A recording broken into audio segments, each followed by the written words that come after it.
첫째 이 주일에 하나님께서 어떤 말씀을 주시기를 원하실까 생각하다가 이 말씀에 그렇게 감동이 되어서 하나님이 우리에게 이러한 복을 주셨으면 좋겠다 하는 마음으로 이 말씀을 받았습니다.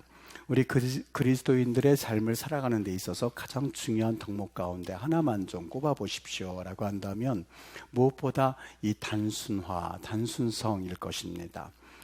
물론 단순성 이렇게 얘기하면 금방 좋은 거지 이렇게 생각해 볼 수 있습니다만, 이 단순성이라고 하는 것이 그렇게 간단한 어떤 영적인 의미, 그 이상의 의미를 지니고 있음을 느낄 수 있습니다. 왜냐하면 이 단순성이라고 하는 것은, 단순화라고 하는 것은 어떻게 보면 제가 여기에 영성이란 말을 붙일 수 있을지 조금 조심스럽긴 합니다만, 단순의 영성이라고 하는 것은 하나님을 전폭적으로 의뢰하고 하나님을 전적으로 의지할 때에 맺을 수 있는 하나의 열매이기 때문에 그렇습니다. 삶의 자세이기 때문에 그렇습니다.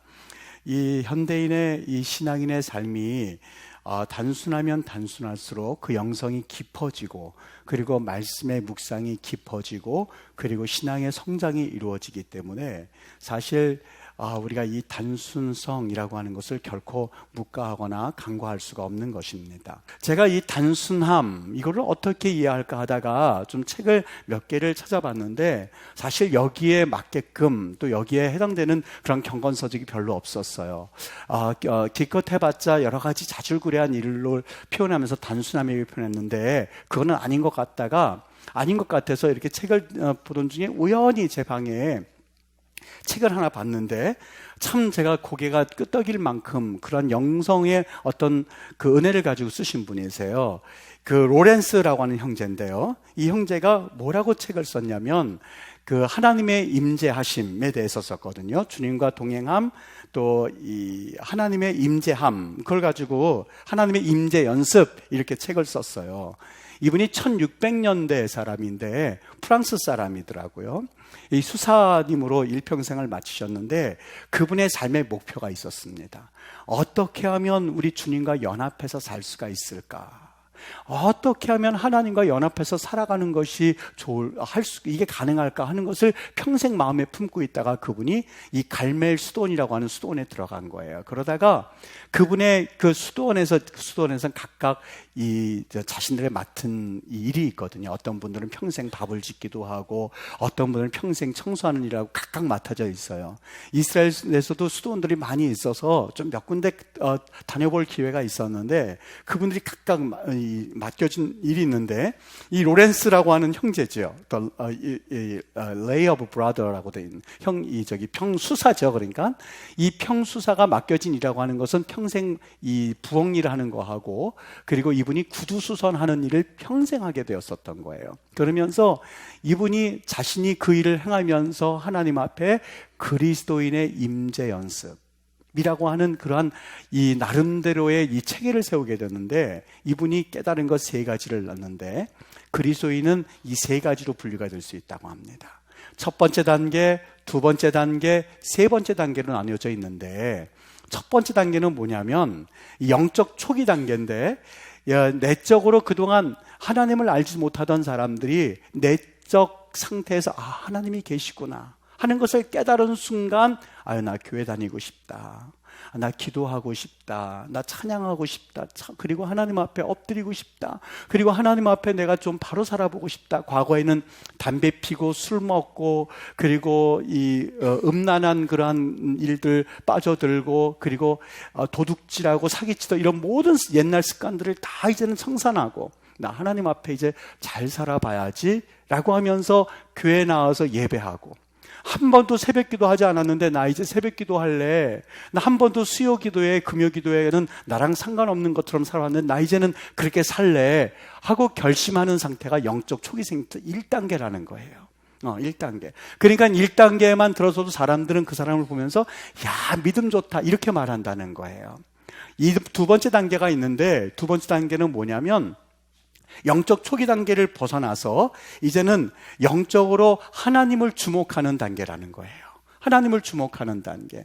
이 단계에 들어서게 되면 이제 하나님 앞에 나아가는 데 있어서 걸림돌이 되는 것에 대해서 자꾸 불편함을 느끼는 거예요. 이를테면 하나님께 나아가기 위해서는 뭐가 걸림돌이 되는지 아십니까?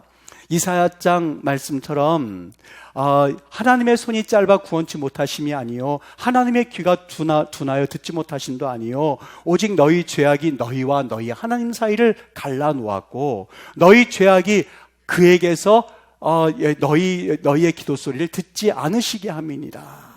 그의 얼굴을 가려서 듣지 않으시게 합니다. 다시 말하면 이 죄악 때문에 내가 하나님 앞에 가까이 나가지 못하고 죄악 때문에 응답받지 못하고 죄악 때문에 하나님과 동행하지 못하는구나 하는 것을 깨닫고는 그때부터 죄에 대해서 민감하게 살아간다는 거예요. 아주 민감하게. 첫 번째 교회 나오고 예배 드리고 하는 건 첫 번째 단계지만 두 번째 단계에서는 죄에 대해서 아주 민감하게 산다는 거예요.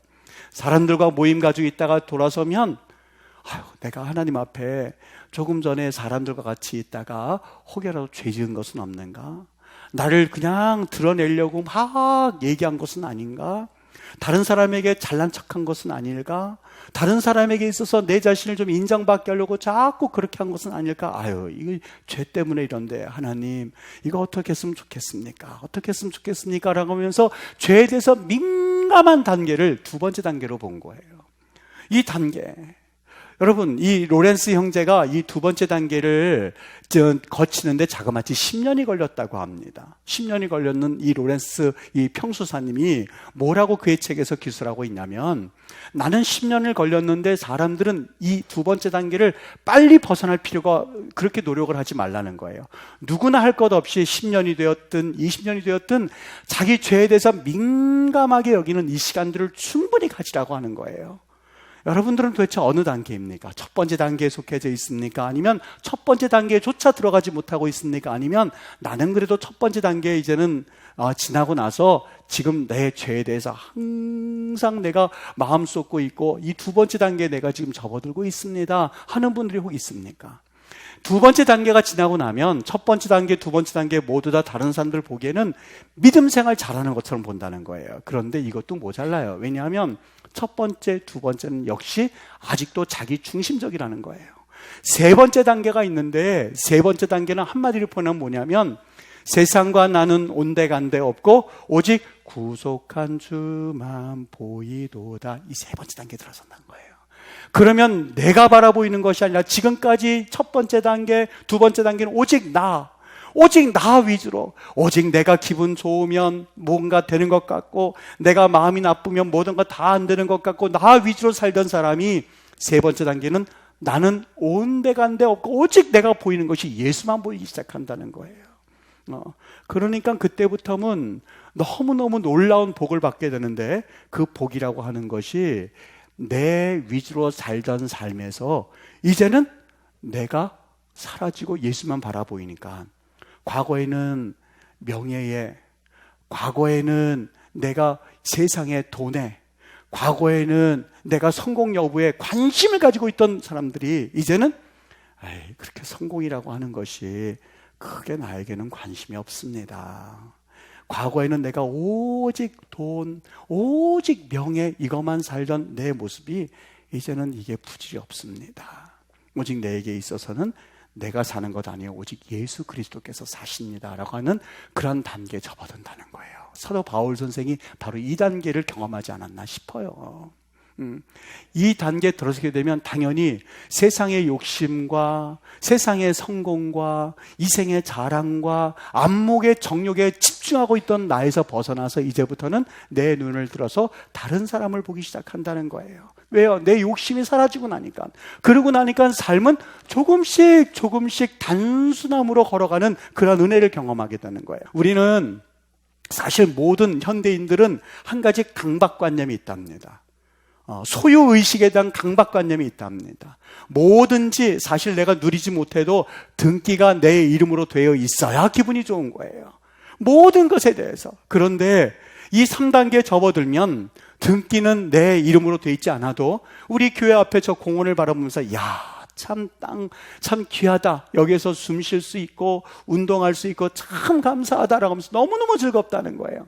어떤 일은 조그맣더라도 내 이름으로 등기가 돼 있어야 하하 될 수가 있는데, 아무리 땅이 넓으면 뭐해, 내가 살 수 있는 등기 하나 돼 있는 땅이 없는데 라고 하면 속상해하는 사람이 있는가 반면에, 어떤 이들은 그런 거 하나 없어도 하나님이 천지만물을 창조하셔서 이 땅 가운데서 봄이 되면 꽃이 피고, 겨울이 되면 눈이 내리고, 가을이 되면 모든 나무 색깔이 바뀌는 그 모습을 보면서 하나님 이 천지만물을 주신 것에서 감사하는 그런 마음이 3단계라는 거예요. 여러분, 이 단계에 접어들게 되면 그때부터는 잠을 못 잘 리가 있겠습니까? 아니면은 마음 졸여 살 리가 있겠습니까? 내가 하나님 앞에서 하나님께서 저 날아다니는 새도 먹이시거늘 이라고 하는 그 마음으로 인해서 모든 것에 만족하며 산다는 거예요. 그러니까 불면증도 사실 해결될 수가 있고, 신경성으로 위가 아픈 사람도 해결될 수가 있다고 하는 거예요.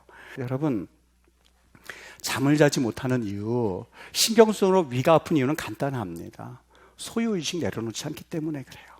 버스를 탔는데 버스에 내 짐이라고 걸 꼭 끌어안고 머리에 쥐고 있는 사람과 똑같습니다. 버스를 탔으면 그 짐은 땅바닥에 내려놓아야 덜 힘이 들지요. 그러나 예수라고 하는 그런 버스를 탔음에도 불구하고 하나님 앞에서 짐을 내려놓지 못하는 사람은 바로 이렇게 살아가는 사람과 똑같다는 거예요. 여러분, 복잡하게 살아가는 삶, 단순하게 살아가는 삶 어떤 차이인지 아시겠습니까? 오늘 성경에서 이스라엘 백성들이 하나님 앞에 이 만나 사건을 통해서 과연 나의 길을 나의 말씀대로 살아가는지 그렇지 않은지를 하나님께서 시험하시겠다고 그랬어요. 한쪽 부류는 하나님께 맡기고 하나님께서 역사하실 것을 믿고, 그리고 오늘 주셨으니 내일도 주실 거야 하는 그런 믿음이 가지고 있는 사람이에요. 하나님께서 분명하게 여섯째 날은 갑절로 거들어가셨으니 썩지 않게 해주실 거야 라고 하는 그 믿음을 가지고 그들은 그대로 순종했다면 용기도 필요 없을 거예요. 냉장고도 필요 없었을 거예요. 그러나 반대의 삶을 가지고 살아가는 사람들은 참 힘들었을 거예요. 그 사람이 누군지 아십니까? 야곱이었었어요. 야곱의 삶을 가만히 보세요. 성경을 보면 야곱처럼 복잡하게 사는 사람이 어디 있을까 하는 생각이 있어요. 인생 여정을 보면 파란만장하지요. 그가 어려서부터 피난 생활했죠. 왜 그랬을까? 욕심 때문에 그렇습니다. 욕심 많으면 고달파지는 거예요.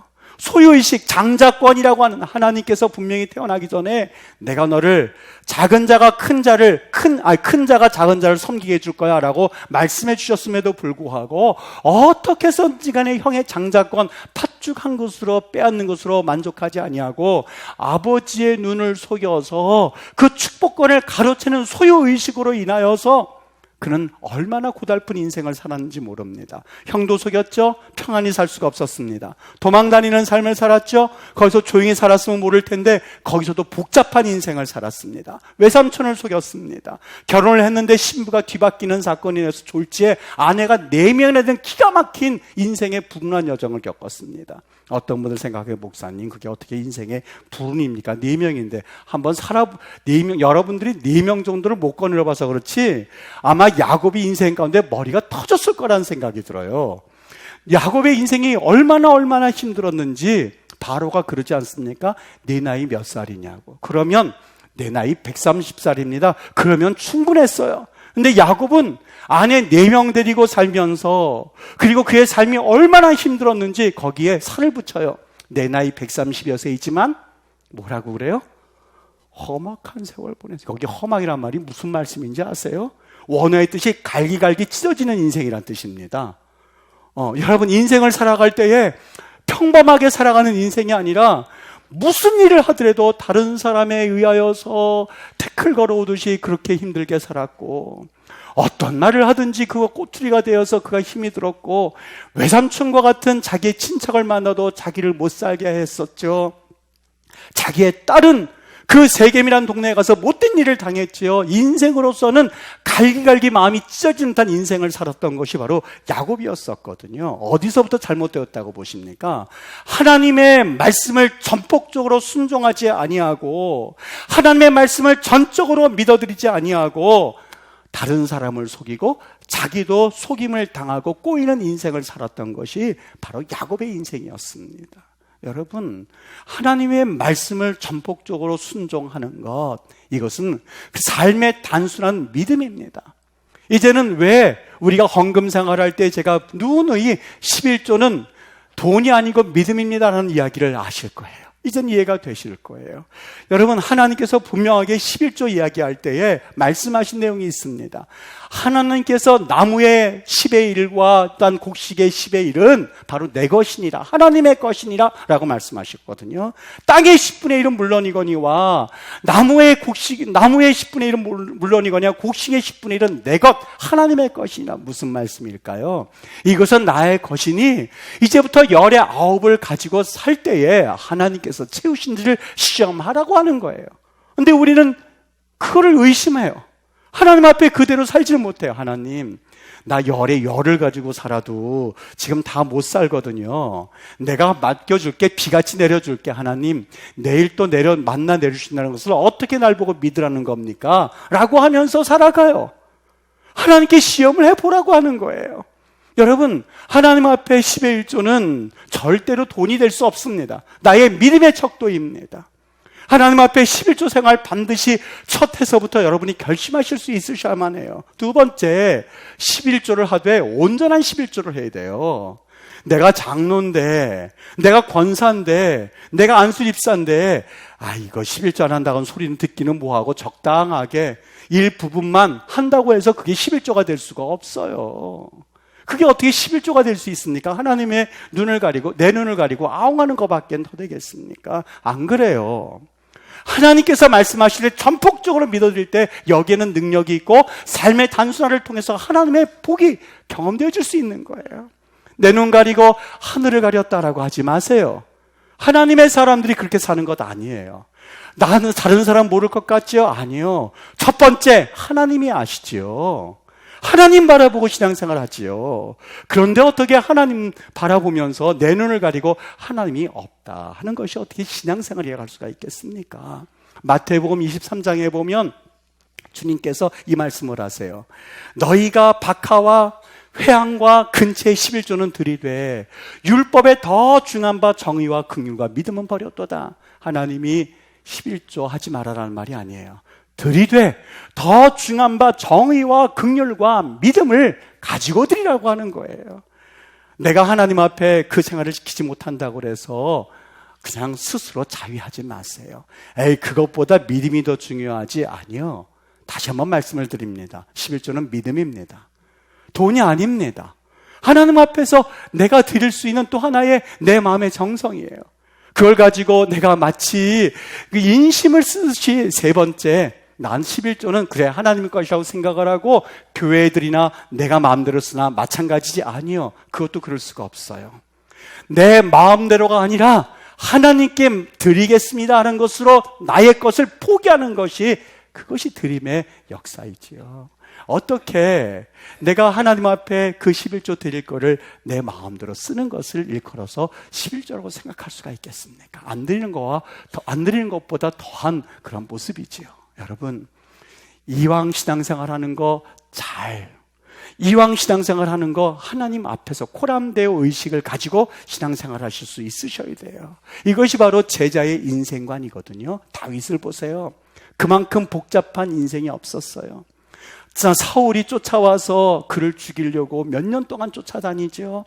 600명 자기를 따르는 사람들이 있었죠. 이 가운데서 그가 무슨 생각이들 안 했겠습니까? 앞에는 과연 푸른 초장이 있는지, 과연 쉴만한 물가는 있는지, 음침한 골짜기는 어떻게 지낼지 그가 걱정이 없었겠습니까? 그런데 그러한 그가 하나님 앞에서 이런 고백을 하고 있는 거예요. 여호와는 나의 목자시니, 내가 목자가 아니라 여호와가 목자라는 거예요. 그러니까 목자가 생각해야 될 것과 양이 생각해야 될 것은 달라요. 양은 목자를 바라보고 따라가면 돼요. 목자는 뭘 생각해야 돼요? 목자는 여기에 쉴만한 물가, 여기에 푸른 초장, 그리고 지팡이와 막대가 되셔서 양떼를 인도하는 것이 목자이고, 우리는 어떻게 해야 돼요? 쉴만한 물가가 어디 있나? 사망의 골짜기를 어떻게 지나가야만 하나? 원수가 왔을 때 내가 어떻게 이겨야만 하나? 그걸 걱정할 필요가 없어요. 오직 우리의 마음과 우리의 눈은 누구에게 쫓아야 돼요? 예수 그리스도에게 초점을 맞출 때 비로소 여기에 해답의 열쇠가 있는 거거든요.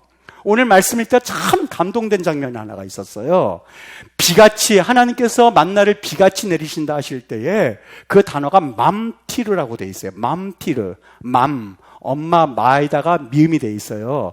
원래 이 비같이 내리다 했을 때 단어가 뭐냐면 마티르예요. 맘이라고 할 필요가 없어요. 마예요, 마.